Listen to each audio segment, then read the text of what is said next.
Hello and welcome to The Art of Immersion, where we break down the production of films, advertising, video games, and more to understand what makes things so damn entertaining to watch, and also what makes things kinda suck.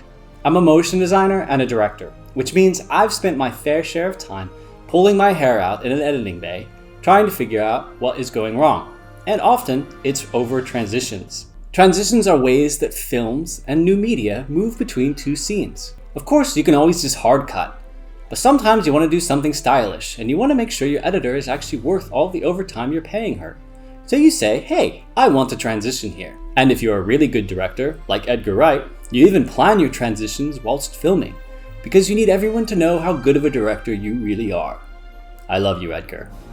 Speaking of great directors, let's talk about George Lucas. You say action after we roll camera? I'll say action. You don't. Sometimes I forget. If I forget to say action or cut, just step in and say action and cut. You might think I'm being sarcastic, and maybe I am, but you can't deny that as a director, George Lucas has vision. And with Star Wars, one way that Lucas's vision was brilliant, no really, was in his transitions. Now, if you clicked on this video, then you don't need me to tell you that Star Wars has wipe transitions. Perhaps you've even seen a Star War or two. But we're going to break down what a wipe is, why it's used in Star Wars, and which Star Wars film did it best, and also which one did it worst. Spoiler alert, it's one of the new ones. A wipe is a type of film transition where one shot replaces another by traveling from one side of the frame to another, or with a special shape. There are many types of wipes, such as an iris, which is a circular wipe, a star wipe, heart wipes, matrix wipes, and clock wipes. When the wipe is hidden by a camera movement or something else moving across the screen, it's considered invisible. Wipes were used more frequently in silent cinema and are associated with an older era of filmmaking. In my opinion, wipes are a good transition. They're not that offensive, most of the time you don't notice them, but they do add a certain je ne sais quoi.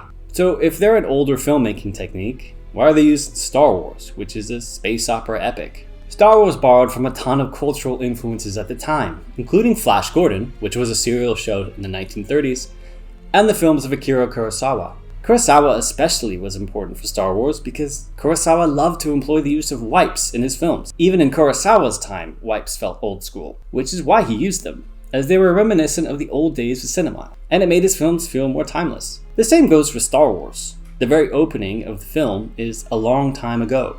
Using the wipes gave Star Wars a certain timeless feeling of its own, grounding the otherworldly fantasy into something that everyone can kind of recognize, which is the language of film.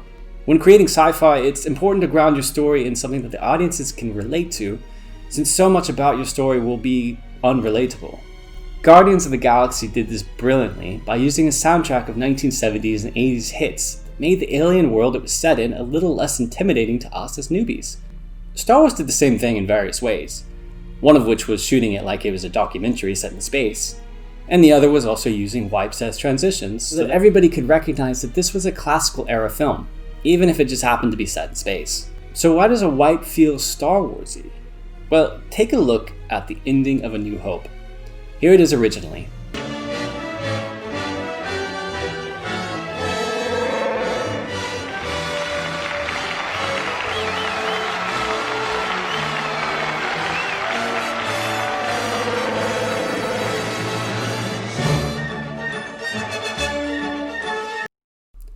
And here's the scene with just a hard cut.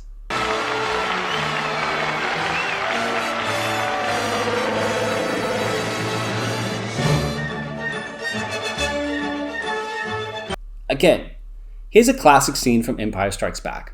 Afraid there's not much left. What was it? Droid of some kind. I didn't hit it that hard. Must have had a self-destruct. An Imperial probe droid. It's a good bet the Empire knows we're here. We better start the evacuation.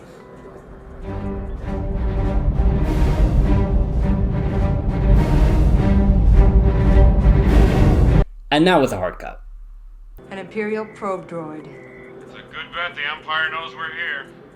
We better start the evacuation.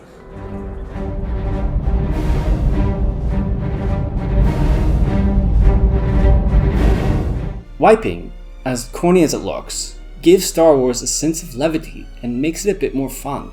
It reminds us that even though we're watching something that is sometimes dark and dramatic, we're still very much watching soap opera, and not in a bad way.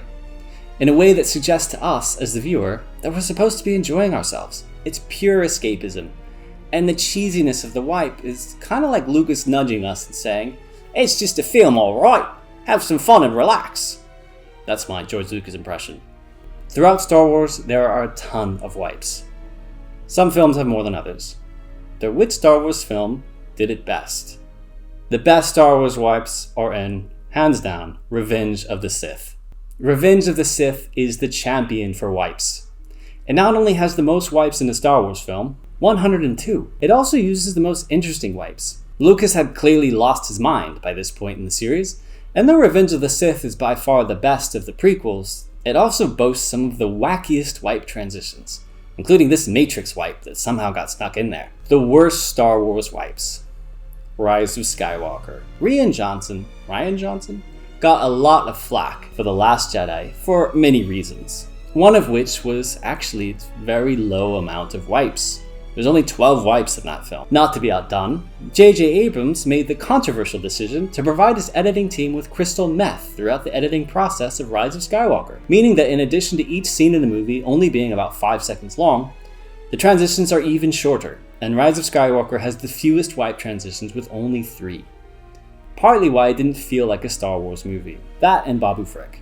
I think the lack of wipes in the latest Disney trilogy is symptomatic of one of my major issues with the Disney trilogy, which is how serious it tries to take itself.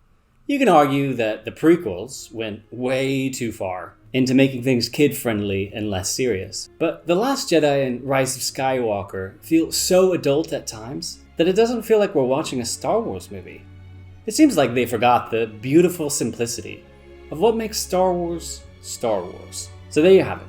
Everything you need to know about Star Wars and wipe transitions. Now, the next time you're at a party, who am I kidding? In-person social gatherings don't exist anymore. You can win friends and influence people with your knowledge of wipe transitions. You're welcome. If you like this video, please like, comment, and subscribe. If you didn't like the video, leave a thumbs down, and in the comments, tell me why you took the editing job for Rise of Skywalker. Until next time.